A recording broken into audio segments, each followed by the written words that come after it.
बड़ा झटका लगा है, या कहा जा सकता है कि बंगाल चुनाव के घमासान में बीजेपी को बड़ा झटका लग गया है।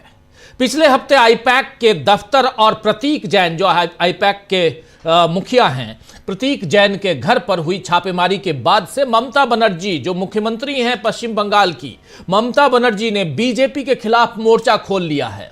ममता बनर्जी ने साफ आरोप लगाया कि बीजेपी उनकी रणनीति, चुनावी रणनीति चुराने के लिए ईडी को आगे कर रही है और आईपैक के दफ्तर से टीएमसी की स्ट्रेटेजी वाले यानी रणनीति वाले दस्तावेज चुराए गए हैं।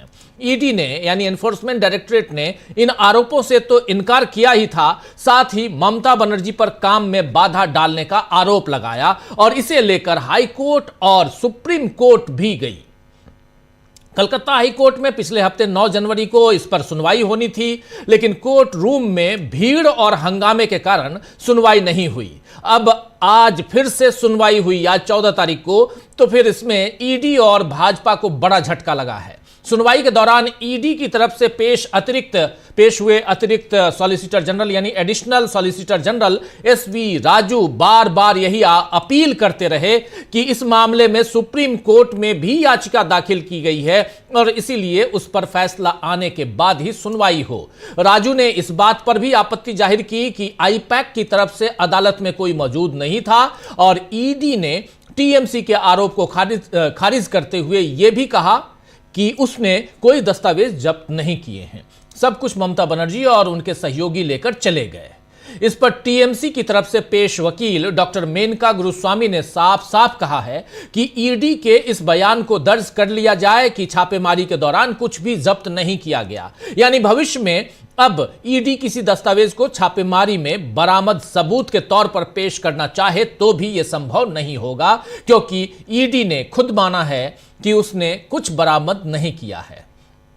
जब ईडी ने कह दिया कि जांच के दौरान बनाए गए दस्तावेजों यानी पंचनामा की कॉपी भी इसी बात की पुष्टि करती है कि आईपैक के ऑफिस या प्रतीक जैन के घर से कोई सामान या डेटा जब्त नहीं हुआ है, तो इसके बाद कोर्ट ने फैसला दिया कि याचिका में अब कोई बात बाकी नहीं रह गई है, इसीलिए इसे निपटा दिया गया। आपको बता दूं कि टीएमसी ने याचिका में कहा था कि अगर कोई डेटा जब्त किया गया है तो उसकी सुरक्षा की जाए, उसका संरक्षण हो, क्योंकि यह पार्टी के 2026 के विधानसभा चुनाव की तैयारी से जुड़ा गोपनीय राजनीतिक डेटा है।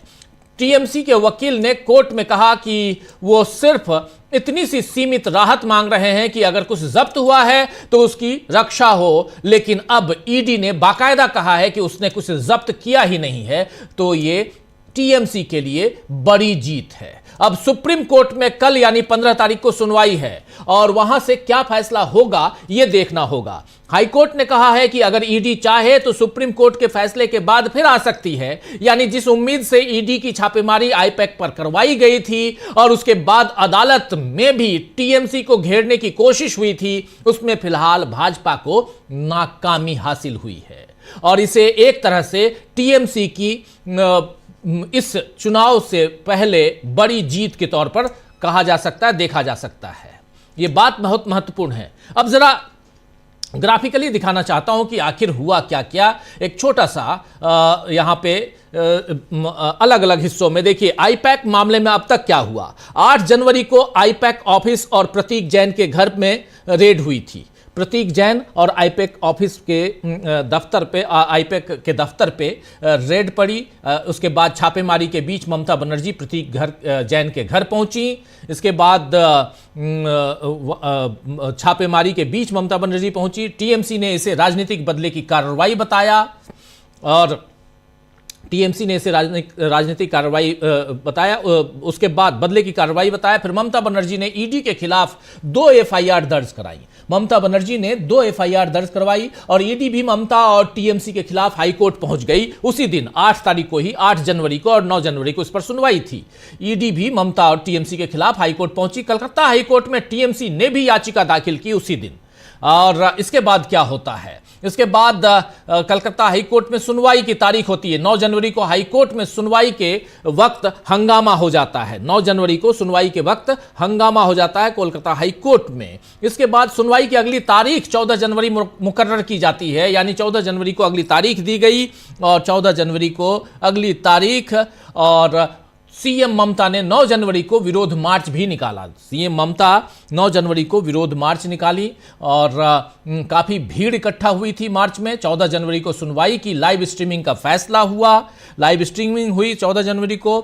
उसके बाद फिर बंगाल सरकार ने 10 जनवरी को सुप्रीम कोर्ट में कैविएट दाखिल किया। बंगाल सरकार यानी टीएमसी ममता बनर्जी 10 जनवरी को इससे पहले सुप्रीम कोर्ट पहुंची, कैविएट दाखिल कर दी और सुप्रीम कोर्ट में ईडी ने 11 जनवरी को ममता सरकार के खिलाफ याचिका दाखिल की। ममता बनर्जी और ममता सरकार के खिलाफ, टीएमसी के खिलाफ याचिका दाखिल की। 15 जनवरी यानी कल सुप्रीम कोर्ट में इस मामले की सुनवाई होगी। 15 जनवरी को इस मामले की सुनवाई होगी और टीएमसी का कहना है कि पार्टी को कमजोर करने की साजिश रची गई है ये। और लेकिन दूसरी तरफ टीएमसी का कहना है, जबकि दूसरी तरफ ईडी का कहना है कि तलाशी जो हमने ली थी, तलाशी के दौरान किसी तरह का कोई दस्तावेज, डाटा या डिजिटल सामग्री जब्त नहीं की गई है। तो ये अभी तक का यहां पर जो पूरा घटनाक्रम है, उस घटनाक्रम को आपके सामने रख रहा था। और इस बीच वैसे आप गौर फरमाएं तो जो कुछ अभी उधर हुआ है पश्चिम बंगाल में,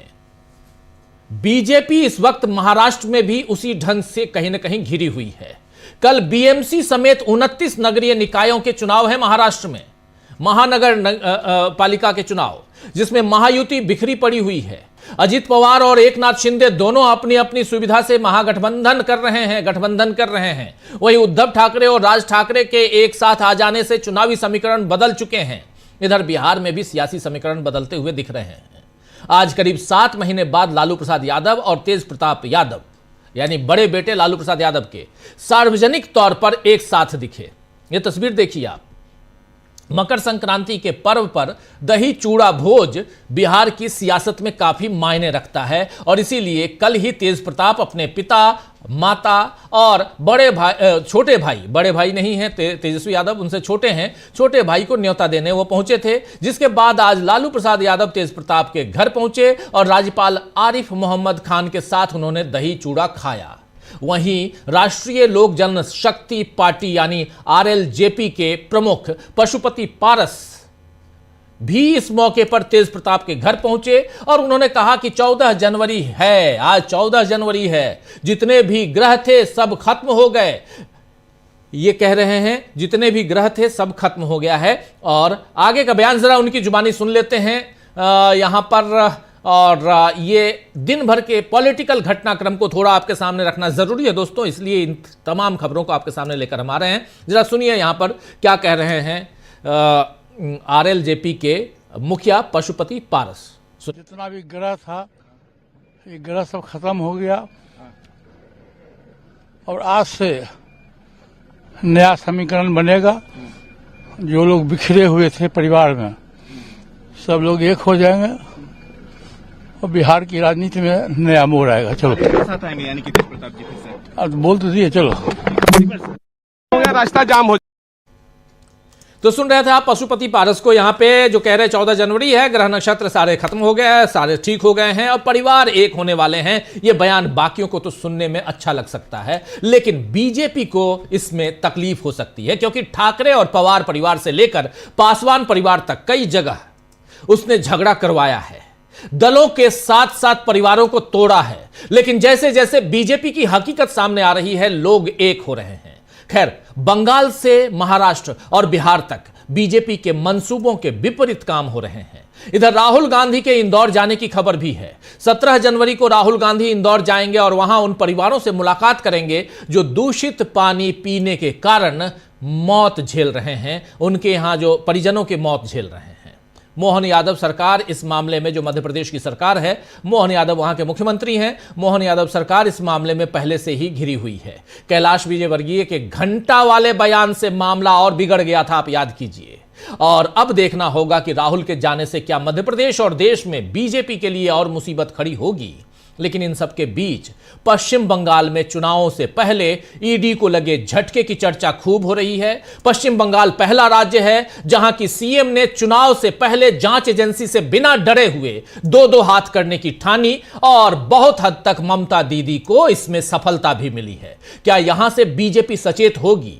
क्या बीजेपी के मंसूबों पर पानी फिरना शुरू हो चुका है? आइए इन सब पे चर्चा करते हैं। बंगाल में बवाल मचा हुआ है। अभी अभी जब इस प्रोग्राम को लेकर आपके सामने आ रहा था तो एक ब्रेकिंग खबर और आई है कि 50 से ज्यादा बीएलओ ने सामूहिक रूप से इस्तीफा दे दिया है एसआईआर के खिलाफ, एसआईआर में हो रही धांधलियों के खिलाफ। जिस काम को करवाने की जिम्मेदारी बीएलओ ब्लॉक लेवल ऑफिसर पे, बूथ लेवल ऑफिसर पे है, वही अगर इस्तीफा दे रहे हैं तो दाल में कुछ काला है। चलिए इन सब की पोल खोलने की कोशिश करते हैं, थोड़ा विश्लेषण गहराई से करने की कोशिश करते हैं। हमारे साथ कुछ वरिष्ठ साथी जुड़े हुए हैं, उन सबसे पहले आपका परिचय करवाता हूं। 3 वरिष्ठ साथी इस वक्त जुड़े हुए हैं हमारे साथ। प्रेम कुमार जी हैं, सुनील शुक्ला जी हैं और अमलेंदु उपाध्याय जी हैं। जल्द ही प्रशांत टंडन जी जुड़ेंगे और जल्द ही उधर कोलकाता से हमारे साथी सुमन भट्टाचार्य जुड़ेंगे। आप तीनों का स्वागत है, इस्तकबाल है इस चर्चा में। और स्वागत इस्तकबाल अब तमाम दोस्त साथी शुभचिंतक आप सबका जो अब तक जुड़ चुके हैं उनका भी, जो जुड़ने वाले हैं उनका भी। जरा प्रेम कुमार जी जल्दी से आपके पास, पश्चिम बंगाल चर्चा का केंद्र बिंदु पश्चिम बंगाल है, कैसे देखा जाए, कैसे देखते हैं आप ईडी और भाजपा को बड़ा झटका? देखिए, ईडी जब हाईकोर्ट पहुंची थी तो उसका मकसद क्या था?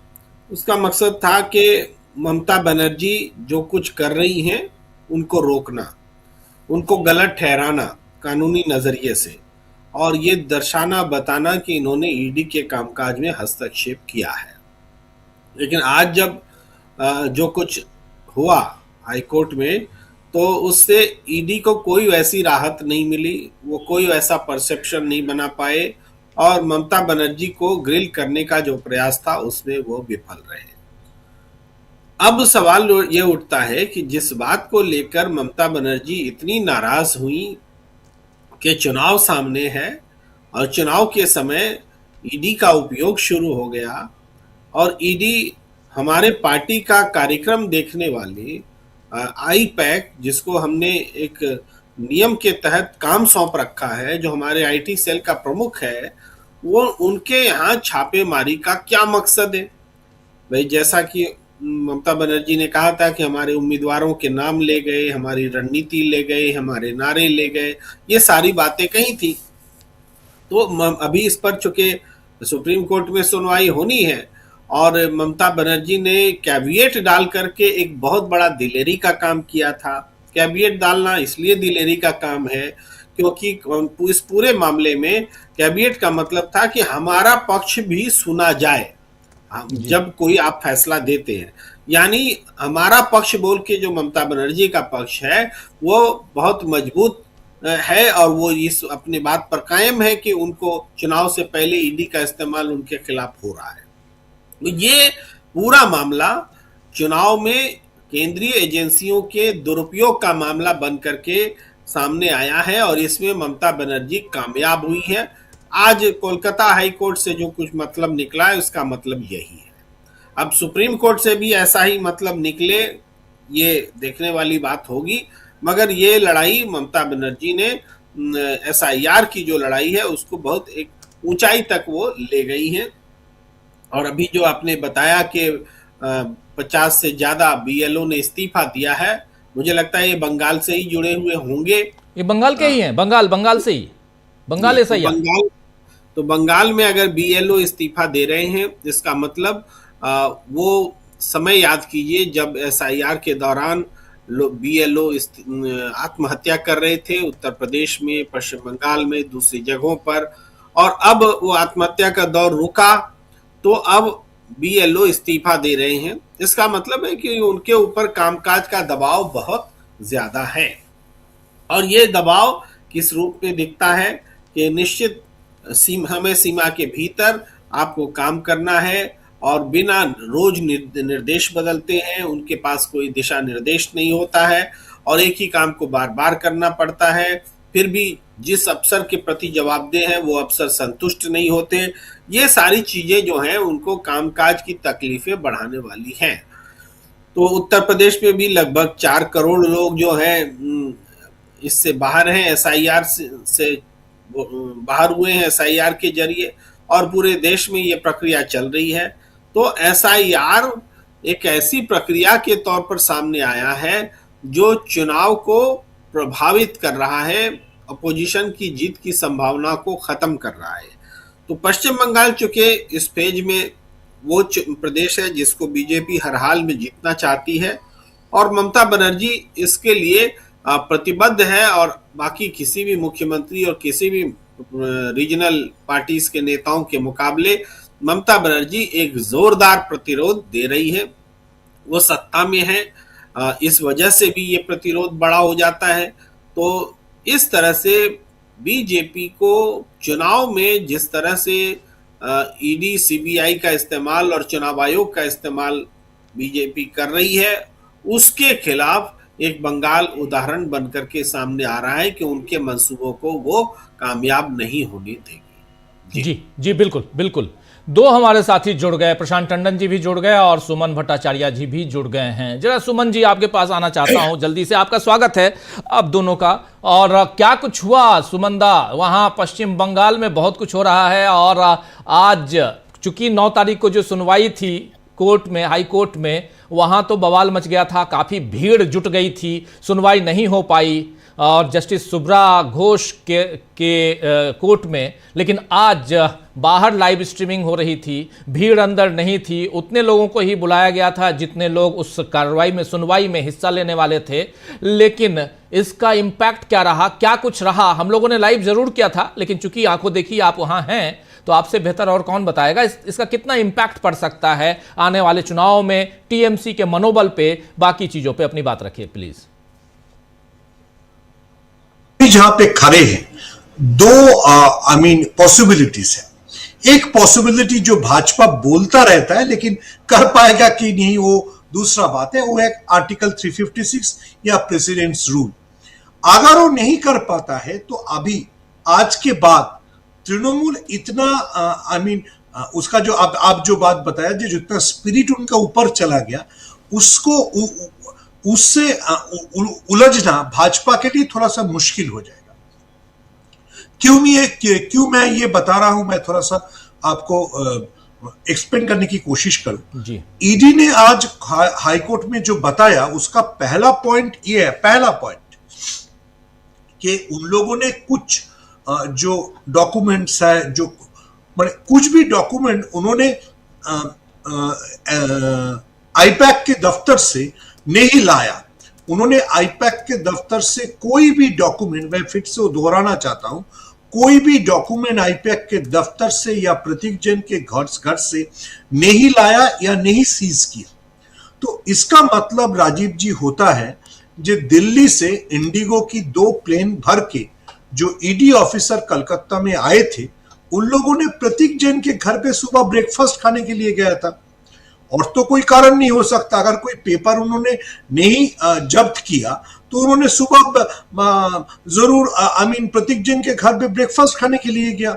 और जो लोग आईपैक के दफ्तर में गया वो लोग शायद कंप्यूटर सीखने के लिए गए थे कि कैसे एआई को यूज करना पड़ता है। इसके सिवा तो ईडी का कोई काम नहीं रहा। अगर उन्होंने उसके पास कोई भी पेपर वो जब्त नहीं किया तो क्यों गया था प्रतीक जैन के घर पे, इसका कोई कारण नहीं है। और ईडी ने खुद उस मामले को 3 दिन पीछे ठेल दिया। वो बोला कि क्योंकि सुप्रीम कोर्ट में वो मामला वही केस चल रहा है तो उनको नहीं होना चाहिए। देखिए 2 चीज, क्योंकि आपके हेडलाइन में नहीं देखे, मैंने देखा बंगाल में बवाल, तो 2 चीज बंगाल में बहुत इंटरेस्टिंग हो रहा है। एक भाजपा की जो लीडर्स है, जो एमएलए है, उसके लिए भी आज बहुत सारे इंसिडेंट हुआ। वो सारे जगह पे जाके फॉर्म 7 जमा कर रहे हैं, ठीक है। कल पिछला दिन बांकुरा के हमारे झारखंड के लागू एक डिस्ट्रिक्ट है जहां पे एक गाड़ी में 4000 फॉर्म 7 मिला, ठीक है। तो फॉर्म 7 आपको मालूम है क्यों लगता है, क्योंकि किसी का कैंसिल करने के लिए। देखिए मैं एक बंगाली हूं, मैं खुद एक बंगाली हूं। मैं बंगालियों के बीच 1924 के बाद बंगालियों के बीच इतना एंटरप्रेन्योरशिप नहीं देखा जो 4000 5000 फॉर्म लेके कोई जा रहा है गाड़ी खड़ा करके दूसरे का कैंसिल करने के लिए। तो इतना एंटरप्रेन्योर बंगाली भाजपा को मिल गया, ये देख के मेरे को राहुल गांधी का बात याद आया, जब राहुल गांधी ने प्रेस कॉन्फ्रेंस करके बताया जो कर्नाटक की एक असेंबली में 7,000 ऐसे लोगों को गिराया गया, निकाल दिया गया वोटर लिस्ट से, जो लोग जो बाहर से करा गया और वो ऑब्जेक्शन सारा बाहर से आया। ठीक जी। तो आपको और मेरे को ये समझना पड़ेगा जे भाजपा क्या करना चाहता है। भाजपा अपना जितना उनका नेटवर्क है, जितना स्ट्रेंथ है, पूरा उसको लगा दिया है कि ये फॉर्म 7 डालने के लिए। और टीएमसी का जो आरोप है, आज नदिया में एक इंसिडेंट हुआ जहां पे भाजपा के लोग बाहर की स्टेट से गाड़ी लाया और आदमी भी आया जो फॉर्म 7 डाल रहा था। वहां पे टीएमसी के जो सपोर्टर्स है उनके साथ भाजपा के सपोर्टर लोगों का काफी हाथापाई हुआ, ये सब हुआ। लेकिन दो चीज मेरे को सबके बाद मेरे को बहुत आश्चर्य लगता है। एक जो इतना एंटरप्रेनर बंगाली कहां से भाजपा को मिल गया, जो एक बंदा 4,000 5,000 फॉर्म 7 लेके खुद का गाड़ी लेके भाग रहा है, जो सारे लोगों को ढूंढ के निकालना पड़ेगा, ये सारा इन्फिल्ट्रेटर है। अच्छा, जब वो फॉर्म निकालता है, वो सारा फॉर्म में जिन लोगों का नाम है, कोई मुसलमान का नाम बांकुरा में नहीं था, अरुण दास, अमुक चैटर्जी, ये घोष, ऐसा ही नाम था। तो एक हिंदू पार्टी, मैं भाजपा को हिंदू पार्टी मानता हूं, एक हिंदू पार्टी बंगाल से हिंदुओं को निकालने के लिए, वोटर लिस्ट से नाम निकालने के लिए इतना कोशिश दे रहा है। ये भी बहुत बड़ा, मेरे ख्याल से जो जब हिंदू हिस्ट्री अमित शाह लिखेंगे, बहुत ऊंची तरह से ये जाना चाहिए जो कितने हिंदुओं को वोटर लिस्ट से नाम निकालने के लिए, कितना हिंदुओं ने गाड़ी लेके फॉर्म 7 लेके भागता रहा। और ये भी मेरे ख्याल से एक अच्छा वेब सीरीज, या अक्षय कुमार रहे तो एक अच्छा सिनेमा भी बन सकता है कि ईडी के ऑफिसर दिल्ली से आया सुबह इंडिगो में और फिर प्रतीक जैन के घर चला गया ब्रेकफास्ट करने के लिए, क्योंकि कोई पेपर तो जब्त ही नहीं किया। और ये मैं खुद नहीं बता रहा हूं, ईडी का लॉयर हाईकोर्ट में बताया कि हम लोगों ने कोई पेपर जब्त ही नहीं किया, जो पेपर था सारा ममता बनर्जी लेके चला गया। तो ममता बनर्जी के हाथ में तो सिर्फ 2 फाइल थे, 3 फाइल थे जब प्रतीक जैन के घर से निकाल रहे थे। तो क्या सिर्फ तीनों फाइल के लिए, वो जो तीनों फाइल ममता बनर्जी लेके चले गए, उसके सिवाय और कोई फाइल ईडी ने जब्त नहीं किया। सिर्फ प्रतीक जैन के साथ, वो जैन है, मेरे को मालूम नहीं है, पूरे बंगाल में तो हम लोग ऐसे सुबह ब्रेकफास्ट नॉनवेज ही खाते हैं, लेकिन वेज ब्रेकफास्ट खाने के लिए क्या अमित शाह ने दिल्ली से भेज दिया, ये मेरे को मालूम नहीं है सर। जी, ये बड़ा अटपटा है, लेकिन बिल्कुल आप सही कह रहे हैं कि जब ईडी को कुछ मिला ही नहीं, और बार बार मजेदार था आज का जो बहस हो रही थी वहां, और जैसे ही additional solicitor general SB Raju आए, उन्होंने साफ साफ पहले ही कहना शुरू किया, एडजर्न कर दीजिए क्योंकि ये मामला ऑलरेडी सुप्रीम कोर्ट में है। जो ईडी इतनी परेशानी से, सुमन भट्टाचार्य जी आपके पास ही आ रहा हूं, मैं जानता हूं आपके पास समय कम है, इसलिए मैं चाह रहा हूं कि आपसे 2-3 सवाल ले लूं।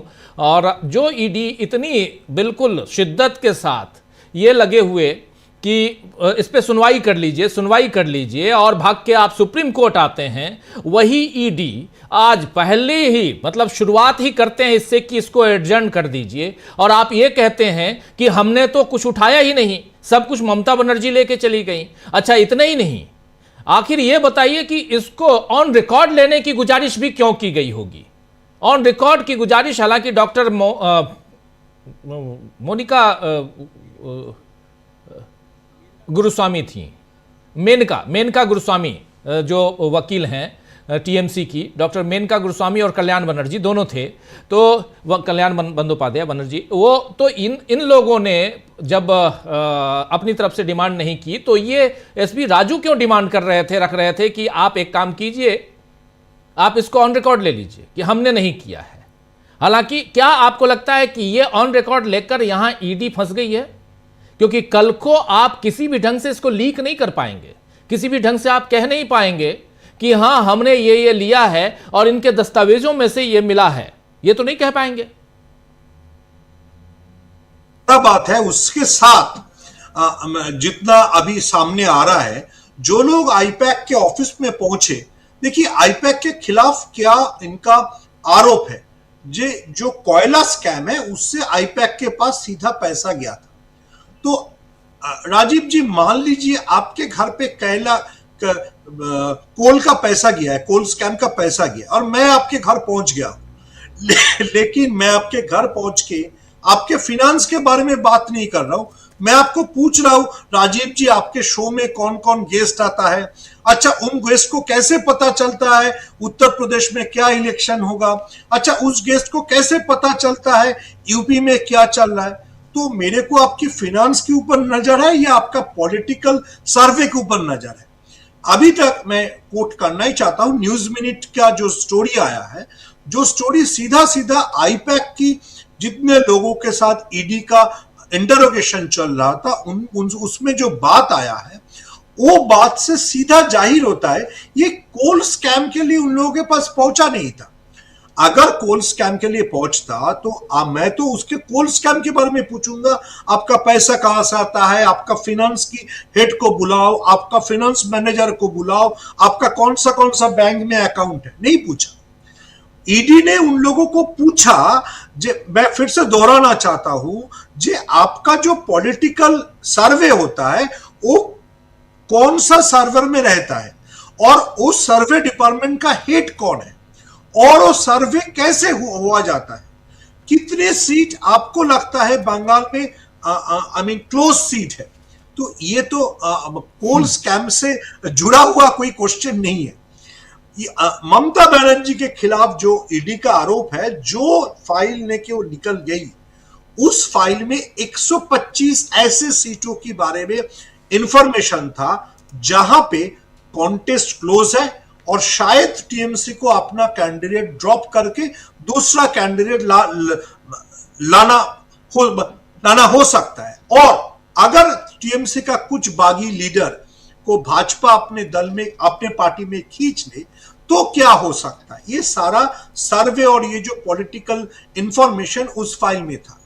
तो मेरे को या शायद सबको ईडी के जो ऑफिसर लोग हैं उन लोगों को भी ये सब पूछने में तो प्रॉब्लम होता है, क्योंकि वो लोग इकोनॉमिक ऑफेंस के लिए इंटरोगेट करते हैं, लेकिन पॉलिटिकल ऑफेंस के लिए, ऑफेंस से अगर मानता हूं अमित शाह की मुताबिक, तो ये इंटरोगेशन बहुत कैसा लगता है। इसीलिए शायद ईडी जब अब हाईकोर्ट में अपना दाखिला दिया, उन्होंने ये ऑन रिकॉर्ड कहा जो हम लोगों ने कुछ नहीं लिया। तो ये क्वेश्चन ऑब्वियसली पूछा जाना चाहिए, तो ईडी क्यों पहुंचा था। ममता बनर्जी तो सिर्फ 3 फाइल लेके निकल गई और आईपैक के जो दफ्तर है वहां से तो ममता बनर्जी ने बहुत कम फाइल लिया। तो ईडी ये पूरा जो ऑपरेशन चल रहा था उसमें क्या किया, मैं फिर से दोहरा रहा हूं। ये सिचुएशन ऐसे हो गया जैसे बेलारूस में इलेक्शन होता है ना, ऐसा इलेक्शन हो रहा है कि बंगाल में अभी भाजपा का ये पूरा जितना उनका स्ट्रेंथ है, पूरा स्ट्रेंथ उन्होंने लगा दिया है फॉर्म 7 दाखिल करने के लिए। अच्छा, फॉर्म 7 से आप क्यों वो कर रहे हो। मैंने कल भी बताया एक चैनल में, आज भी मैं जानना चाहता हूं, ये बिल्कुल राहुल गांधी का वो एक कॉन्स्टिट्यूंसी से 7,000 जो वोटर है उनको निकालने की जो साजिश था, वही साजिश बंगाल की जितने क्लोज कॉन्स्टिट्यूंसी वो सारा जगह पे वही साजिश रचा जा रहा है। तो भाजपा का ये 2 कोशिश है। एक जो आईपैक के जरिए उन्होंने कोशिश किया था, जो तृणमूल का जो पॉलिटिकल स्ट्रेटेजी है, जो बहुत क्लोज कॉन्टेस्ट की सीट है, वहां पे क्या तृणमूल करना चाहते हैं और वहां पे तृणमूल का तृणमूल के अंदर कौन कौन ट्रोजन वोट्स है जिनको निकाल लेने से भाजपा को पॉलिटिकल एडवांटेज मिलेगा। और दूसरा बात है, भाजपा की जितना ग्राउंड स्ट्रेंथ है, आज अगर अभी आपने कोई भी बंगाल की चैनल देखेंगे तो देखेंगे बर्धमान में, बांकुरा में, नदिया में, सारा जगह पे ये हाथापाई चल रहा है तृणमूल और भाजपा के बीच, क्योंकि भाजपा और फॉर्म 7 इतना एंटरप्रेनर बंगालियों को लेके वो फॉर्म 7 डालने के लिए जा रहा है और तृणमूल उसको रोकने के लिए कोशिश कर रहा है। मैंने ये कभी नहीं देखा। लेकिन एक बात बताइए कि भारतीय जनता पार्टी यानी बीजेपी और टीएमसी दोनों एसआईआर को लेकर दोनों का रुख एक ही दिखाई देता है। ममता बनर्जी भी कह रही हैं कि एसआईआर में गड़बड़ी है और भारतीय जनता पार्टी भी कह रही है कि एसआईआर में गड़बड़ी है। देखिए, अगर भाजपा कहता है गड़बड़ी है तो मेरे समझ में नहीं आता तो भाजपा की जो बंदे हैं ज्ञानेश कुमार जी वो क्या कर रहे हैं। देखिए, पिछला जो इलेक्शन कमिश्नर था शायद राजेश कुमार, उन्होंने वो तो जो शायरी रात को लिखते थे, राजीव कुमार, हाँ राजीव कुमार, वो शायरी सुनाते थे प्रेस कॉन्फ्रेंस में। अगर कोई पूछा जे हेट स्पीच के बारे में इलेक्शन कमीशन का क्या रवैया है, वो शायरी बताते थे। और ज्ञानेश कुमार आजकल पूरा दिन एक ही काम बोलता है, लॉजिकल डिस्क्रिपेंसी। अच्छा, लॉजिकल डिस्क्रिपेंसी के बारे में अगर आप मेरे को अलाउ करेंगे तो मैं आपको थोड़ा सा एक स्टोरी बताना चाहता हूं। वो एक स्टोरी से आपको पता चल जाएगा। अमर्त्य सेन को इन लोगों ने नोटिस दे दिया। क्यों अमर्त्य सेन को नोटिस दिया? क्योंकि अमर्त्य सेन का मां Amita Sen according to election commission data 15, जब उनके अमिता सेन की उम्र 15 थी तो उन्होंने अमर्त्य सेन को जन्म दिया। अच्छा, 1914 में ऐसा होता भी था, 15 साल में मां लोग बच जाती थी। लेकिन उससे भी बड़ा इंपॉर्टेंट है ये लॉजिकल डिस्क्रिपेंसी में क्यों आया। क्योंकि actually Amartya Sen's mother was born in 1914 not 1918। लेकिन अगर किसी को बंगाली नंबर आता है तो बंगाल में जो हम लोग 4 लिखते हैं उसको अंग्रेजी में 8 दिखता है, ठीक है। तो 1914 को जब उन्होंने कंप्यूटर में डिजिटाइजेशन किया तो 1918 बन गया। तो गलती किसका है? गलती है इलेक्शन कमीशन का, क्योंकि आपने 4 को 8 पढ़ा आपका डिजिटाइजेशन के जरिए। लेकिन इसके लिए आपने अमर्त्य सेन को नोटिस भेज दिया। अच्छा, और एक मैं आपको बताना चाहता हूं, ये शो में कोई मुसलमान नहीं है लेकिन आपके शो में तो बहुत मुसलमान दर्शक रहते हैं। जो मुसलमान वो महाभारत का क्लाइमैक्स देखा था, वर्ल्ड कप की फाइनल में मोदी जी का यहाँ पे सर रख के मोहम्मद शामी हमारा फास्ट बॉलर रो रहा था, उसको भी नोटिस भेज दिया। मोहम्मद शामी इतना नरेंद्र मोदी के यहाँ पे सर रख के रोया, लेकिन उसको भी नोटिस मिल गया। तो आप बताइए जे किनको आप नोटिस भेज रहे हो और क्या लॉजिकल डिस्क्रिपेंसी आप देख रहे हो। यह लॉजिकल डिस्क्रिपेंसी जो ऐप जिसके लिए तृणमूल ने बहुत शोर मचाया कि सीमा खन्ना जो ऐप बनाया, जो ऐप को ज्ञानेश कुमार बोल रहे हैं ये ऐप ग्राउंड में सारा प्रॉब्लम को सॉल्व कर देगा, वो ऐप बंगाल में तो एक बड़ा प्रॉब्लम हुआ ही है। मैं आज इलेक्शन कमीशन की थोड़ा सा डेटा चेक कर रहा था। मध्य प्रदेश में उन्होंने 2.5 करोड़ ऐसे वोटर को डिटेक्ट किया जिनको ये ऐप लॉजिकल डिस्क्रिपेंसी ऐप अच्छा ठीक ठाक वोटर नहीं मानता है। तो ये सारा हो रहा है वो लॉजिकल डिस्क्रिपेंसी ऐप से, क्योंकि गणेश कुमार ने अपना बॉस अमित शाह को बता दिया कि मैं 2 महीने में 2 साल का काम कर दूंगा। तो उसमें जो प्रॉब्लम हो रहा है वही हो रहा है सर। जी बिल्कुल, बने रहिए हमारे साथ। जल्दी से एक सवाल प्रशांत टंडन जी से लेता हूं। प्रशांत जी, आप इसको कैसे देखते हैं, ईडी का मामला और सुप्रीम कोर्ट में कल है सुनवाई, कल फर्स्ट हाफ में सुनवाई है सुप्रीम कोर्ट में, वो खबर भी आ गई है, लेकिन उस 2 जजों की बेंच है इधर सुप्रीम कोर्ट में। लेकिन उधर आज जो कुछ हुआ है इससे कितना यहाँ मनोबल बढ़ा होगा टीएमसी का आपके हिसाब से, और कितना यहाँ मनोबल टूटा होगा बीजेपी का? मैं ईडी की बात भी नहीं कर रहा हूं। देखिए, बीजेपी से बड़ा सेल्फ गोल हो गया था, अब उस सेल्फ गोल की रिपेयरिंग हो रही है। आज आप देखिए कि ईडी डिफेंसिव क्यों था कोर्ट में। डिफेंसिव इसलिए थे कि उन्होंने अगर सख्त कार्रवाई की मांग की होती ममता बनर्जी के खिलाफ तो फिर वो एक ममता बनर्जी को पॉलिटिकल टूल दे देते। वो डिमांड कर सकते थे कि जी हमारे दफ्तर में वो घुस गई, ट्रेसपास किया और वो उन्होंने हमारे काम में रुकावट पैदा की, तमाम बातें वो कह सकते थे, लेकिन नहीं कहा। अब जहां तक डेटा की बात है राजीव जी, मैं कोई मेरे घर में आए और मेरे लैपटॉप, वो 10 लोग आ जाए और मेरे लैपटॉप से पेन ड्राइव से डेटा निकाल लें, तो मेरा कंप्यूटर तो यहीं रखा हुआ है मेरे घर पे, कुछ तो गया नहीं। आप कह सकते हैं हम कुछ लेकर नहीं गए, तो अभी तो इसकी जांच होनी चाहिए कि वास्तव में क्या लेके गए। सुमन जी की बात बिल्कुल साफ है, सीधी बात है कि इन्फोर्समेंट डायरेक्टरेट कोयला स्कैम के लिए वहां गया ही नहीं था। ये जो सुबह सुबह फ्लाइट पकड़े गए थे, ये सिर्फ और सिर्फ पॉलिटिकल इंफॉर्मेशन निकालने गए थे तृणमूल कांग्रेस की। ईडी जो है वो बीजेपी का काम कर रहा था, साफ साफ शब्दों में कहा जाए तो, और उनका पॉलिटिकल डेटा वो चोरी करने गए थे वहां पे। और मेरा तो अनुमान है कि वो उन्होंने कर भी लिया होगा, लेकिन जो कुछ उनको मिला, ममता बनर्जी एक लैपटॉप और 2 फाइल लेके वहां से आई हैं, उसके अलावा वहां पे कुछ अगर मिला होगा तो उनको मिला होगा, लेकिन वो कोर डेटा उसी में था। तो एक बड़ी पॉलिटिकल चूक हो गई। अब बीजेपी इसको रिपेयर कैसे करेगी ये देखना होगा। और मैं अभी से कह दूं कि कल सुप्रीम कोर्ट में भी इन्फोर्समेंट डायरेक्टरेट और सॉलिसिटर जनरल दोनों बहुत डिफेंसिव होंगे, उस मामले को रफे दफे करेंगे, लेकिन वो इतना ज्यादा कपड़ा फट गया है कि उसको रफू नहीं हो सकता। ये दिक्कत हो गई। वो एक चुनाव की शुरुआत में आपने एक बड़ा सेल्फ गोल किया, और अब दूसरी चीज ये है कि देखिए एसआईआर, इलेक्शन कमीशन जो कर रहा है, बिहार में जो किया उसने, अभी तमाम सारे रिपोर्ट्स आ रही हैं कि बिहार में किस तरीके से इलेक्शन को मैनिपुलेट किया गया।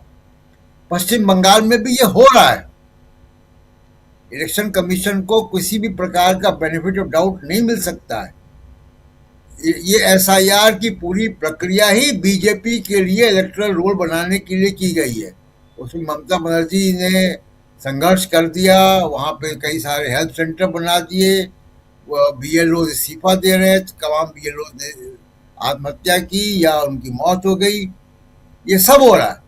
लेकिन इलेक्शन कमीशन ये जो काम कर रहा है पर्दे के पीछे, उसका असर तो हमको चुनाव के नतीजों के बाद ही दिखाई देगा कि इलेक्शन कमीशन ने इस लोकतंत्र को, डेमोक्रेसी को कितना अंदर से डैमेज कर दिया है।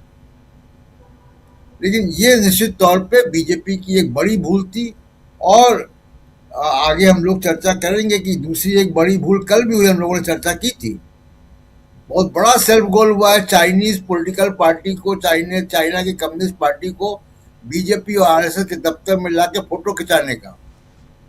उस पर भी बात करेंगे।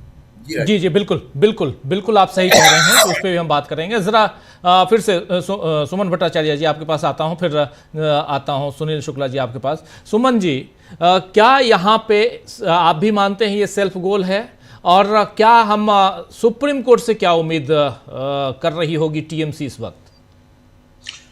मैं आपका दूसरा क्वेश्चन का पहले आंसर करना चाहता हूं। मेरे को माफ कीजिएगा, मेरे को आजकल भारत की कोई भी कोर्ट से कोई उम्मीद नहीं है, तो टीएमसी सुप्रीम कोर्ट में क्या उम्मीद करेगा मेरे को पता नहीं है सर।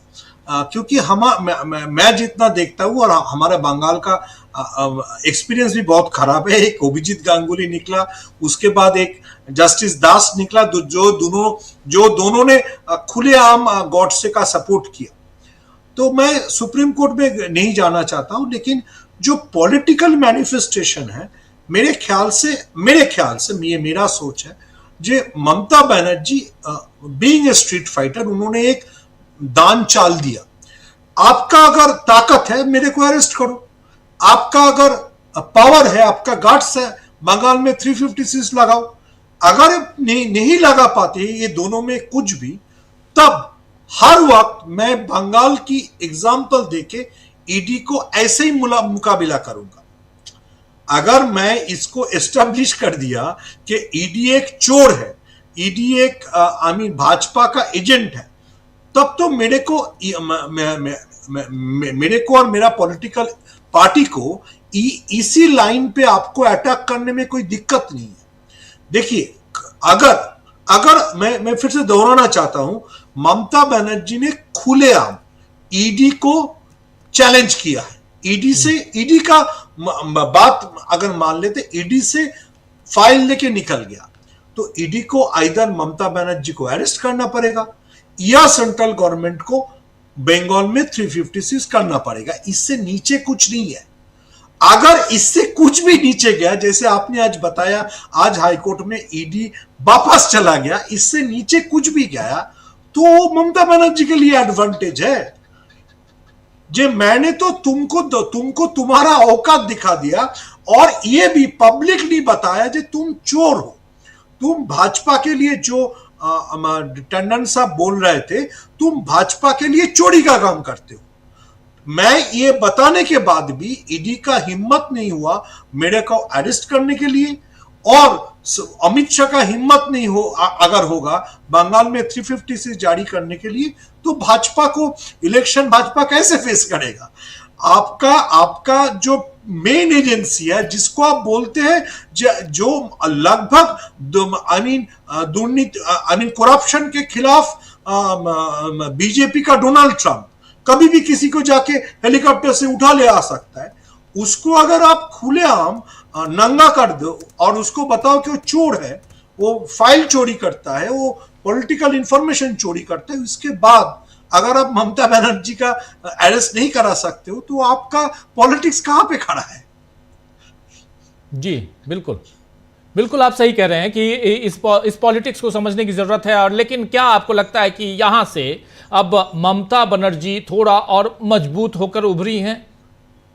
मजबूत होकर तो उभरी है। मैं देखिए, मैं पहले भी बता चुका हूं, जब भी आपके शो में आया हूं, मैं गांधी जी का भक्त हूं।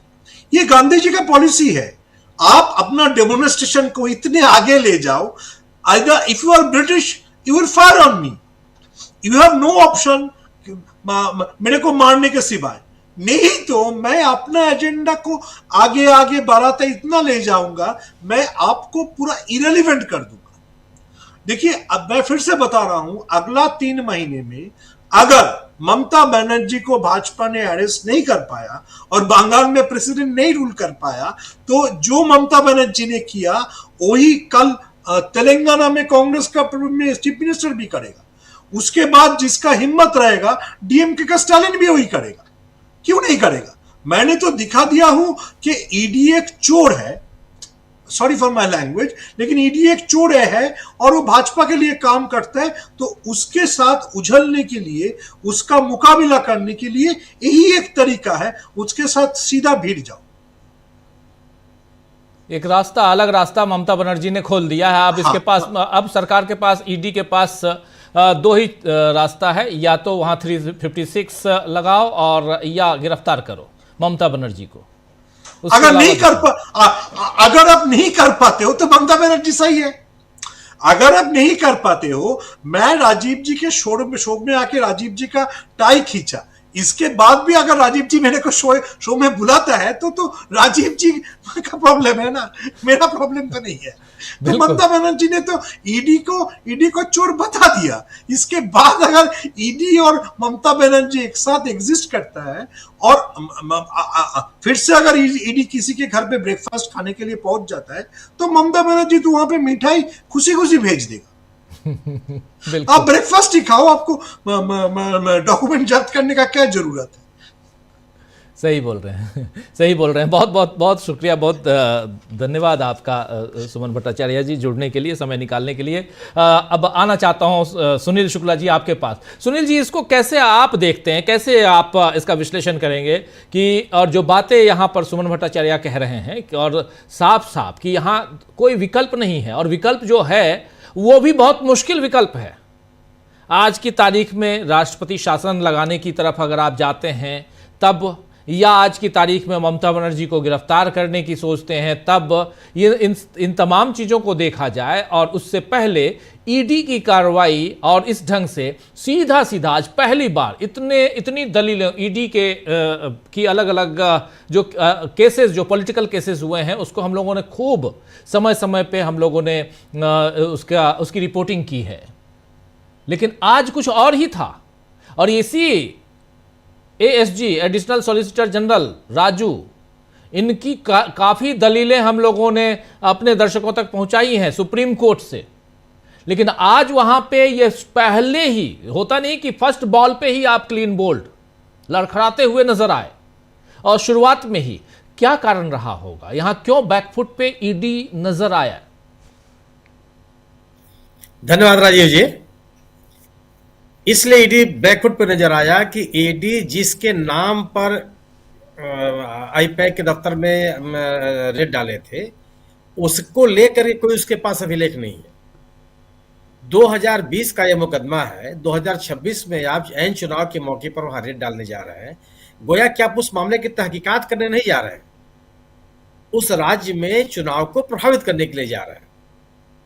अगर आपको कोल स्कैम से जुड़े हुए आपके पास अभिलेख होते, 20 साल से आप 2020 से लेकर के 26 तक 6 साल से तो आप बैठे हुए नहीं है ना, कुछ ना कुछ तो आप काम कर रहे होंगे, क्योंकि आपका ही काम है, जांच कर रही है, आपका काम है।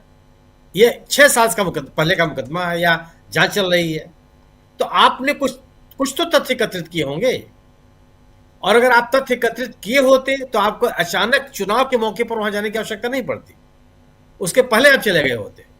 आप 25 में चले गए होते, 24 में चले गए होते और आईपैक के खिलाफ कार्रवाई कर लेते। लेकिन आपको भी पता है, ईडी को यह पता है कि उस मामले में आप आईपैक के खिलाफ कोई भी तथ्य आपके पास नहीं है, कोई अभिलेख नहीं। आप गए थे चुनाव को प्रभावित करने के लिए, जो आरोप लगाया ममता बनर्जी ने, और उस वजह से जब आपके पास उस पूरे प्रकरण में कोई अभिलेख, कोई बताने के लिए न्यायालय के पास नहीं है, तो क्या कहेंगे आप? तो ममता बनर्जी का जो आरोप है वो सही साबित हो रही है कि यह केवल हमारे जो डॉक्यूमेंट है, चूंकि यह आईपैक टीएमसी का आईटी का प्रभारी के रूप में काम करता है, तो जो टीएमसी के पॉलिटिकल इंफॉर्मेशंस है उसको लेने के लिए आए थे। सवाल सही है।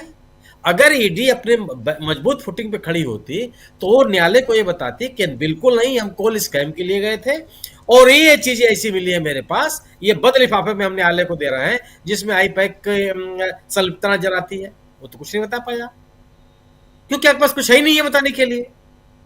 तो पॉलिटिकली जो ममता बनर्जी ने जो एक नैरेटिव बनाने की कोशिश की उसमें वो कामयाब रही, और यह कहने में कामयाब रही कि ईडी केवल पॉलिटिकल एजेंट के रूप में भारतीय जनता पार्टी के का काम कर रहा है, एक जांच एजेंसी के रूप में काम नहीं कर रहा है।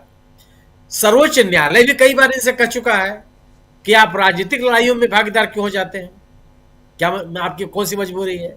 ईडी से पूछ चुका है, उसका कोई जवाब उनके पास नहीं है।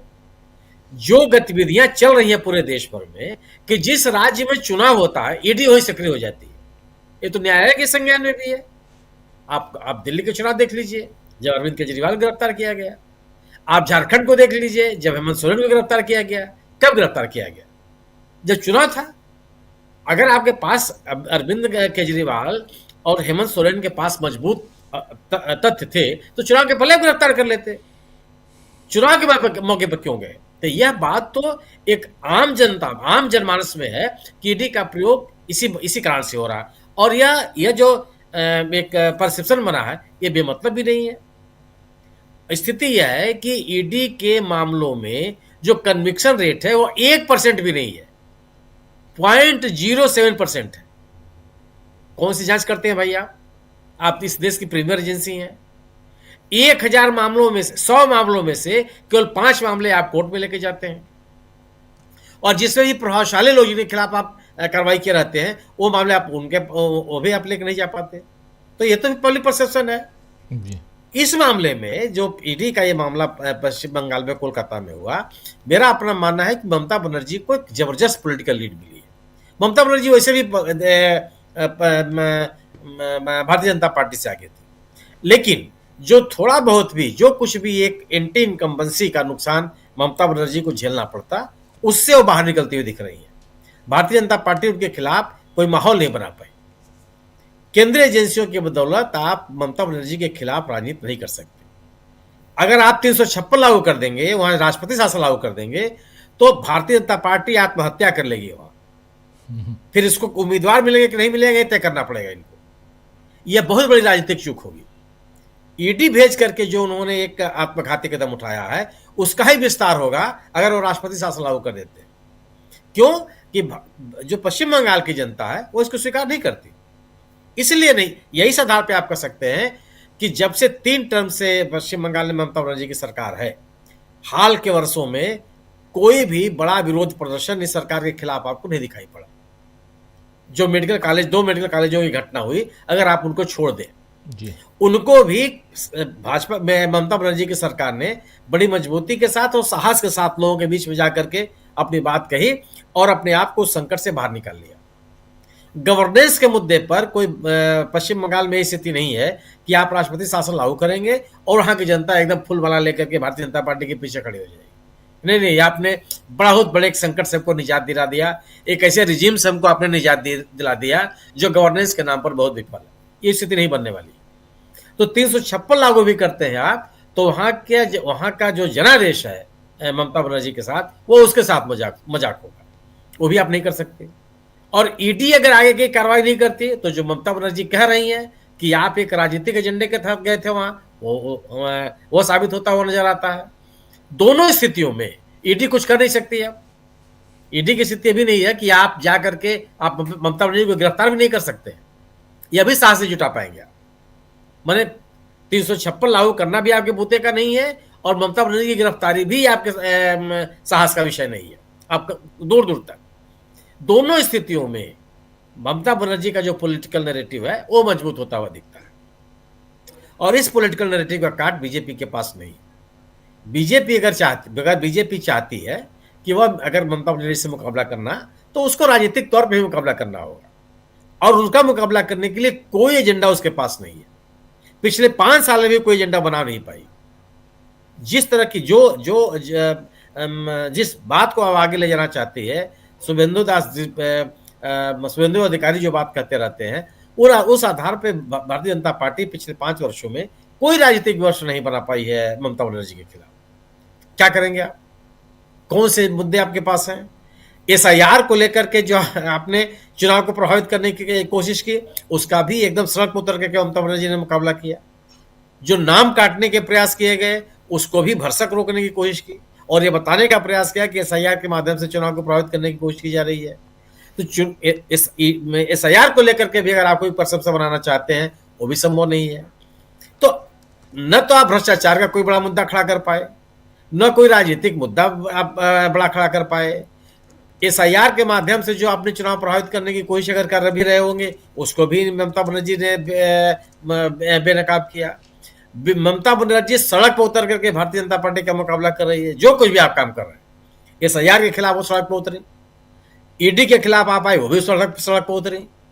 कोई ऐसा विषय नहीं था जिसमें ममता बनर्जी ने अपने आप को बैकफुट पर रखा हो, ये कोशिश की हो कि नहीं हम सीधे सीधे हम नहीं उतरेंगे। हर मामले में सीधे सीधे उतरेंगे। न्यायालय में अगर ईडी गया, न्यायालय में टीएमसी भी गई और टीएमसी का कोई पदाधिकारी नहीं गया, ममता बनर्जी खुद गई एज चेयरपर्सन तृणमूल कांग्रेस। सर्वोच्च न्यायालय में ईडी है, वहां भी टीएमसी ममता बनर्जी अपने खुद में सामने उपस्थित है। तो आमने सामने खड़ा होकर के जिस तरीके से ममता बनर्जी ने भारतीय जनता पार्टी का मुकाबला किया है, वह उनके राजनीतिक बढ़त का संकेत है पश्चिम बंगाल।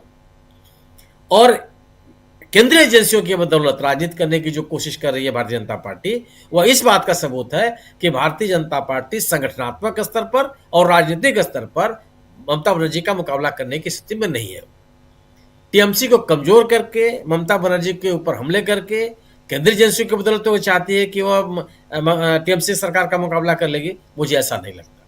इस पूरे घटनाक्रम में मुझे लगता है कि ममता बनर्जी ने एक राजनीतिक बढ़त हासिल की है और उसको पाट पाना अभी तत्काल मुझे भारतीय जनता पार्टी के बस में नजर आता नहीं। जी जी जी बिल्कुल। लेकिन अमलेंदु जी, आप भी लाइव में थे ही और देख रहे थे, समझ रहे थे क्या चल रहा है। लेकिन ज़रा ये समझाइए कि ईडी ने ये यू टर्न क्यों मारा वहाँ हाई कोर्ट में? क्या सुप्रीम कोर्ट से कोई उम्मीद लेकर ईडी यहाँ पहले से बैठा हुआ है? राजीव, सुप्रीम कोर्ट से उम्मीदें रही होंगी ईडी को, इसीलिए यू टर्न मारा, या फिर ये हो सकता है कि वो समझ ही नहीं पाए हों एसजी राजू साहब जो हैं कि दूसरी तरफ से जाल क्या बुना गया है। क्योंकि वो तो कहते रहे हमने कुछ नहीं लिया है, ममता बनर्जी लेंगी, ममता बनर्जी लेंगी। मतलब उनका बार बार जोर जो था वो ये था कि हमने कुछ बरामद नहीं किया है, ममता बनर्जी उसको ले गई उठाकर। और जिस समय ऑर्डर लिखाया जा रहा था उस समय भी वो बीच में हस्तक्षेप कर रहे थे कि इसमें ये भी जोड़ दीजिए कि ममता बनर्जी ले गई। ये उनका जोर था मिला के। तो राजीव जी आज वो यू टर्न लेना नहीं चाहते थे, लेकिन वो जिस तरीके से वहां फंस गए थे, एक तो पहले वो तैयारी के साथ इसीलिए आए थे कि शायद यहाँ से एडजॉर्नमेंट मिल जाएगा और फिर सुप्रीम कोर्ट पहुंच जाएगा तो राष्ट्रीय स्तर पे जो है उसको भुनाया जाएगा, वहां भी फिर बात होगी। आज भी एक हेडलाइन बनेगी और फिर वहां भी बनेगी, उसके बाद फिर ममता बनर्जी को थोड़ा नुकसान पहुंचाया जाएगा, ये इस इरादे से गए होंगे। लेकिन वहां जो उनके वकील थे दोनों, कल्याण बनर्जी जो थे वो भी राजीव जी सुप्रीम कोर्ट के बहुत अच्छे वकीलों में गिने जाते हैं, और डॉक्टर मेनका गुरुस्वामी वो भी बहुत अच्छे वकीलों में गिनी जाती है। दोनों, डॉक्टर मेनका गुरुस्वामी ने आखिर में उनको फांस लिया ये कहते हुए कि अगर ये बार बार यही कह रहे हैं कि साहब हम कुछ लेकर नहीं गए तो ठीक है, हमारी याचिका आप निरस्त कर दीजिए, लेकिन इनके कहने पे इसको ऑन रिकॉर्ड लीजिए कि ये कुछ भी लेकर नहीं गए हैं। तो वो झोंक में मुझे लगता है कह गए कि हाँ आप कुछ लेके नहीं गए हैं, अगर आप इसको रिकॉर्ड पे लेना चाहते हैं और रिकॉर्ड पे ले लीजिए, ममता बनर्जी ले गई। यानी वो शायद ये सोच रहे होंगे कि अगर ये रिकॉर्ड पे आ जाएगा कि ममता बनर्जी ले गई तो हम सुप्रीम कोर्ट से में जाके ये कहेंगे देखिए ममता बनर्जी जो थी वो ले गई, ममता बनर्जी पर FIR दर्ज की जाए ईडी के काम में बाधा डालने की। ये उनका मकसद रहा होगा, लेकिन फंस गए वहां जाकर उल्टे, और अदालत जो थी उसने रिकॉर्ड पर ले लिया कि ये कह रहे हैं कि कुछ भी लेकर नहीं गए हैं। अब राजीव जी इसके जरिए 2-3 चीजें हुई। एक तो यू टर्न साबित हो गया कि यू टर्न आप ले लिया। दूसरा, आपकी जबरदस्त तरीके से हार हुई कि आपको जो कहना पड़ा कि हम कुछ लेकर नहीं गए, कहा तो वरना फिर आप जो थे मुकदमे कायम करते, यानी क्या क्या करते। तीसरी बात राजीव जी, ये आप समझिए कि ये मान लिया ईडी की तरफ से ASG राजू साहब ने कि उन्होंने वो दस्तावेज बरामद किए थे जो ममता बनर्जी आरोप लगा रही हैं, मगर वो दस्तावेज ममता बनर्जी लेगी, ईडी नहीं ले जा पाई, ये स्वीकार किया है। उनका बार ये कहना कि हमने कुछ नहीं लिया, ममता बनर्जी ले गई, तो इसका मतलब कि आप ये स्वीकार कर रहे हैं कि आपने वो दस्तावेज लिए थे, और आपका कहना यही है कि ममता बनर्जी छीन के ले गई। तो ममता बनर्जी वो ले गई तो आपने स्वीकार कर लिया कि आप वहां IPAC पर जो छापा डालने गए थे वो आप कोयला घोटाले में नहीं गए थे, वो आप तृणमूल कांग्रेस की स्ट्रेटजी बरामद करने के लिए गए थे कि क्या स्ट्रेटजी है, और जो ममता बनर्जी आरोप लगा रही हैं उसको आज ईडी ने अदालत में साबित कर दिया कि ममता बनर्जी के आरोप सही हैं। अब राजीव जी जब ये पहुंचेंगे सुप्रीम कोर्ट में तब वहां क्या बहस करेंगे? यही तो कहेंगे कि साहब ये हमारा इन्होंने काम में बाधा पहुंचाई और हम तो लेकर नहीं आए, ममता बनर्जी लेगी। जो आज रट लगाए हुए थे ASG राजू साहब, यही रट सुप्रीम कोर्ट में लगाएंगे। अब अगर ये मान भी लिया जाए राजीव जी, जो उनको भरोसा होगा ईडी को कि सुप्रीम कोर्ट FIR के आदेश दे देगा ममता बनर्जी पे, अगर ये भरोसा है जो उनको समझाया गया होगा रणनीतिकारों द्वारा बीजेपी के, अगर ये 1% मान भी लिया जाए कि सुप्रीम कोर्ट कह देगा कि साहब ठीक है FIR दर्ज करो, तो FIR दर्ज करने पे राजीव जी ये सरकारी काम में बाधा डालना, ईडी तो गिरफ्तार नहीं करेगी। इसमें गिरफ्तार कौन करेगा? इसमें गिरफ्तार करेगी बंगाल की पुलिस। एक 2 स्टार दरोगा जो है वो उसकी जांच करेगा, और वो जब इसकी जांच करेगा तो जांच क्या करेगा ये सबको मालूम है। अगर 50 BLA नौकरी से इस्तीफा दे सकते हैं कि भाई ये आपका SIR जो आप कर रहे हैं ये गड़बड़ है, तो दरोगा क्या करेगा ये भी समझ लेना चाहिए AG साहब को। तो यानी अपनी जो है थू और कराएंगे अगर सुप्रीम कोर्ट से ये जोर देते हैं कि साहब ममता बनर्जी के खिलाफ FIR दर्ज कराई जाए, क्योंकि अब तो ये आप दे चुके, ऑन रिकॉर्ड है, आप हाई कोर्ट में कह चुके कि आप कुछ लेकर नहीं आए हैं। तो अगर आप कुछ लेकर नहीं आए हैं तो ममता बनर्जी आपसे ले क्या गई? अगर आप कुछ लेकर नहीं आए तो ममता बनर्जी क्या ले गई? और अगर आप कह रहे हैं कि आप जो लेकर आए थे ममता बनर्जी वो ले गई, तो ममता बनर्जी का आरोप सच हो रहा है कि आप उनके कागजात लेने के लिए आए थे, तो आप सुप्रीम कोर्ट में गिरते हैं। तो कुल मिला के राजीव जी अपने ही बुने जाल में ईडी बुरे तरीके से फंस गई है। अब अमित शाह जी क्या इनका इंतजाम करेंगे हमें नहीं मालूम है। जैसा कि ममता बनर्जी का आरोप है कि वो उन्होंने कहा प्रधानमंत्री के लिए कि mister prime minister control your home minister, तो वो होम मिनिस्टर क्या करेंगे ईडी का, ASG साहब का, हमें नहीं मालूम है। ममता बनर्जी के अपने आरोप हो सकते हैं, वो राजनेता कुछ भी आरोप लगा सकती हैं, लेकिन अगर ममता बनर्जी के आरोप सही हैं तो फिर क्या होगा ये आने वाला समय बताएगा। कुल मिलाकर जो है, जो आज की परिस्थितियां हैं उसमें साफ तौर पर समझा जा सकता है कि ईडी के जरिए जो बीजेपी ने जाल बिछाने की कोशिश की थी उसके जाल में बीजेपी खुद फंसती हुई नजर आ रही है।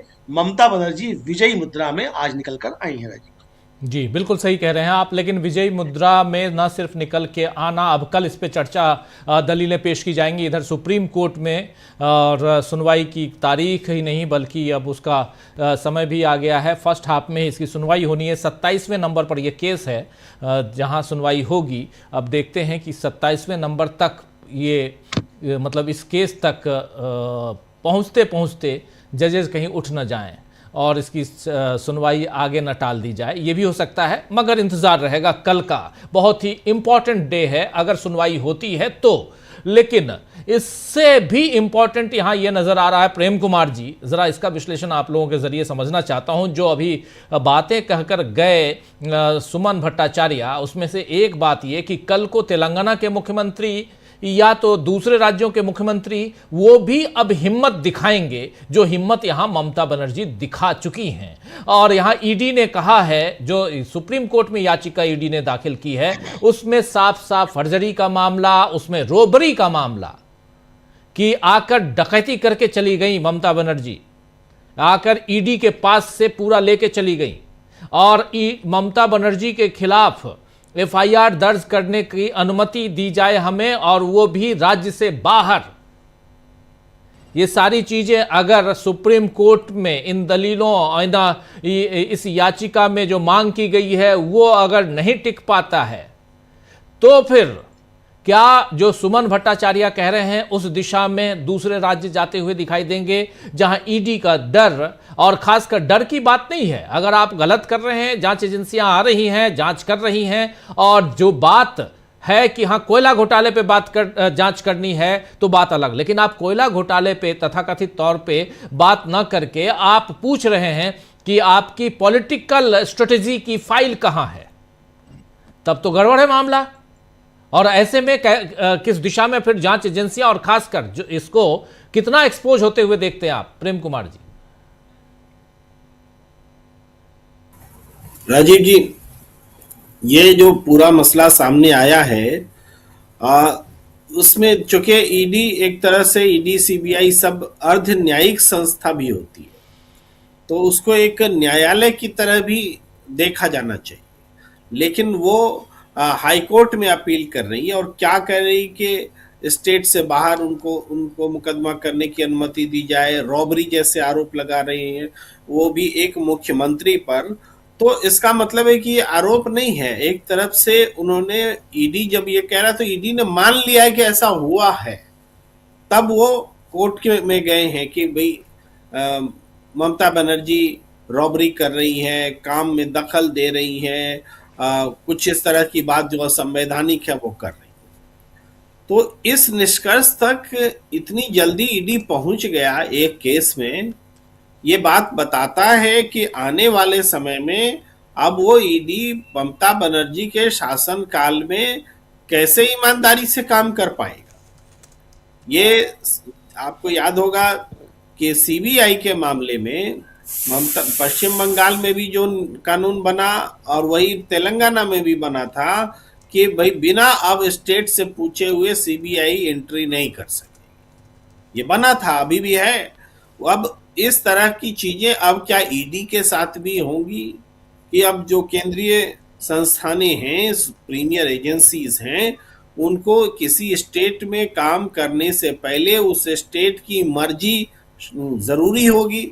ये अब स्टेट के लिए काम करना मुश्किल हो गया है, इसलिए ये स्थितियां बन रही है।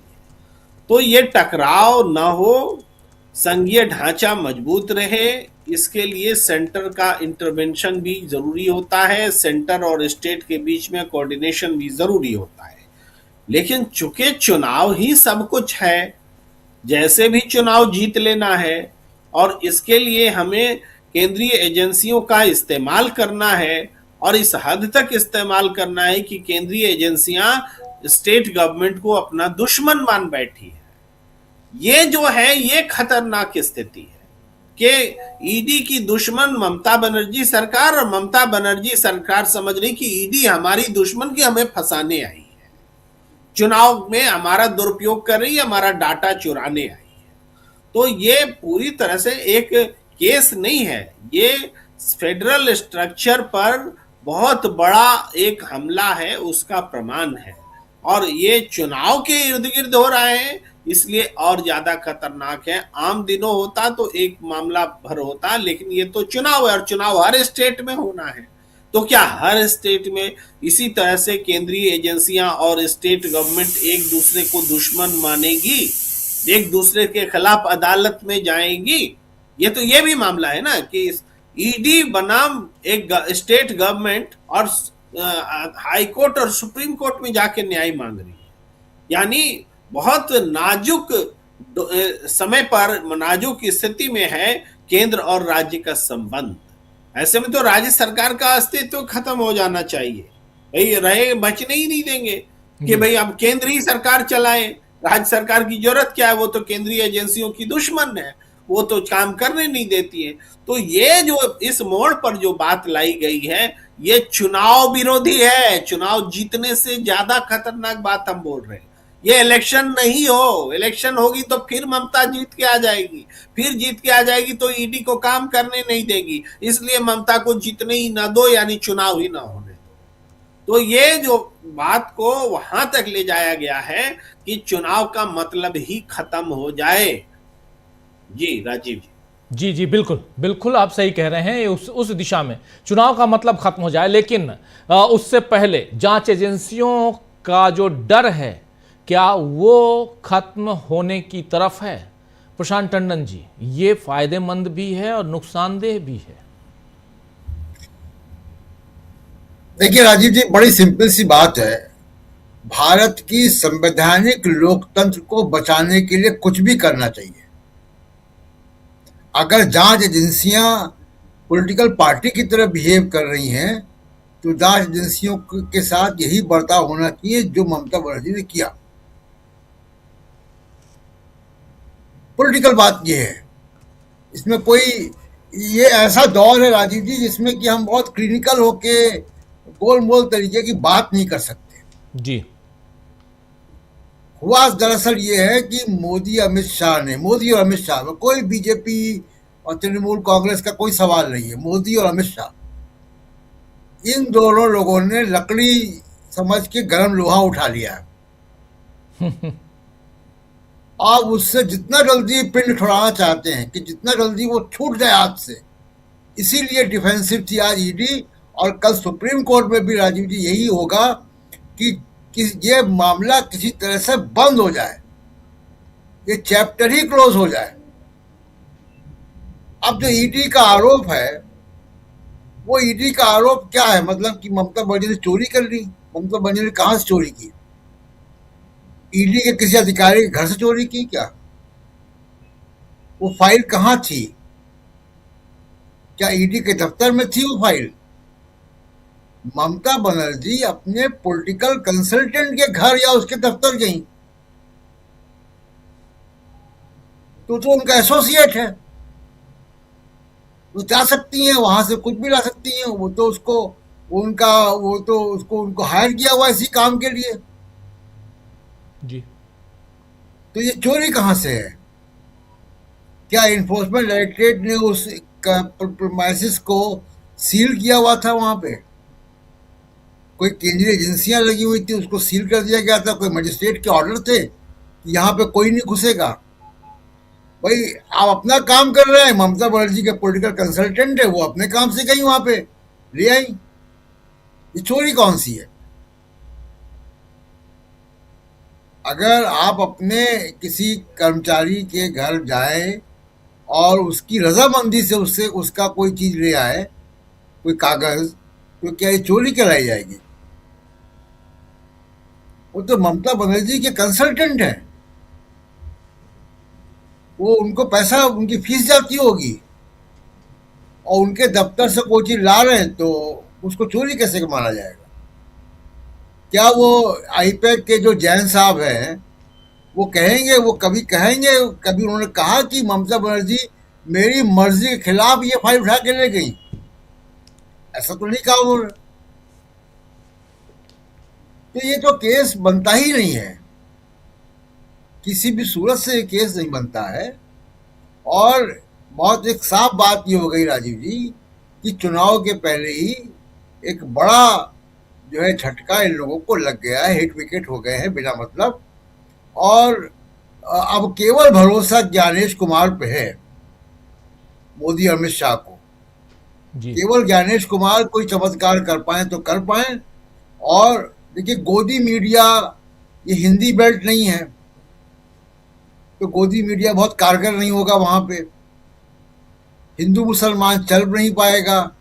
एक इन्होंने अपना एजेंट लगाया हुमायूं कबीर नाम के व्यक्ति को, उसका मामला गुब्बारा की हवा हट निकल चुका गई, ऑलरेडी। जी उस गुब्बारे की हवा निकल गई। फिर आपने ईडी को भेजा, ईडी फंस गया। और मैं आपको बता दूं, अब चुनाव तक ईडी बंगाल नहीं जाएगा, क्योंकि अब जब बंगाल जाएगा तो ये और इस तरीके की हरकत करेंगे वो, तो चुनावी मुद्दा बनेगा।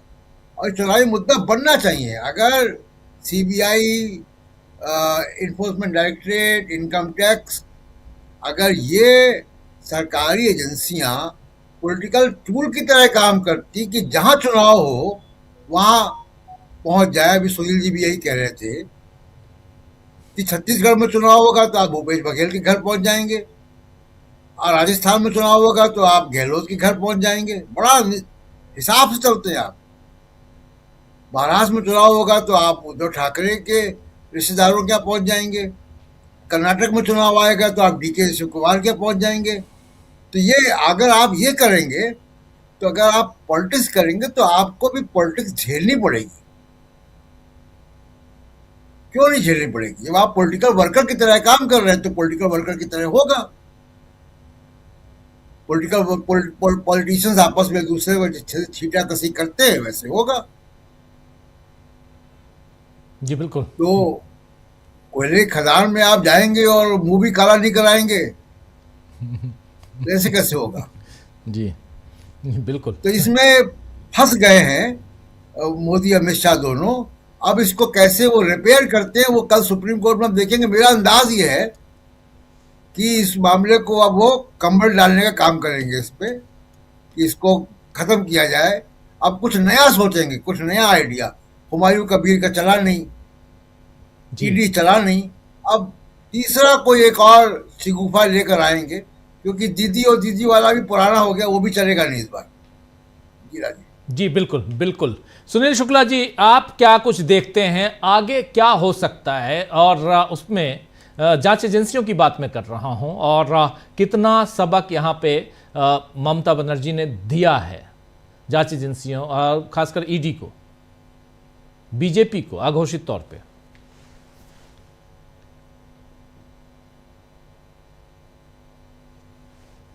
आवाज नहीं आ रही है। अगर आप जी ठीक है ठीक है ठीक आ रही है। ममता बनर्जी ने यह साफ साफ संकेत दिया है कि राज्य सरकारों को के खिलाफ राजनीतिक द्वेष के साथ केंद्रीय एजेंसियों का दुरुपयोग नहीं किया जा सकता। राज्य सरकार अड़ेगी तो ये भाग खड़े हो। सवाल इस बात का है कि ममता बनर्जी क्या है? ममता बनर्जी कोई टीएमसी की सामान्य कार्यकर्ता तो है नहीं, वह आईपैक की एक सामान्य कर्मचारी भी नहीं है, वह राज्य के मुख्यमंत्री हैं। ईडी ने वहां रेड डाला और ममता बनर्जी वहां पहुंच गई। तो क्या ईडी की जिम्मेदारी नहीं बनती थी कि वह मुख्यमंत्री को यह बताती कि मिस्टर जैन के खिलाफ ये अब हमारे पास साक्ष्य उपलब्ध है? ये उनको नहीं बताना चाहिए। अब आरोप लगाने के बजाय, ममता बनर्जी के खिलाफ आरोप लगाने के बजाय कि वह सभी चीजें लेके चली गई, ईडी ने क्या किया? ईडी तो ममता बनर्जी को बता सकती थी कि साहब हम यहां आए हैं, ये हमारे पास अभिलेख है, आप देख लीजिए। इसके बिना पर हम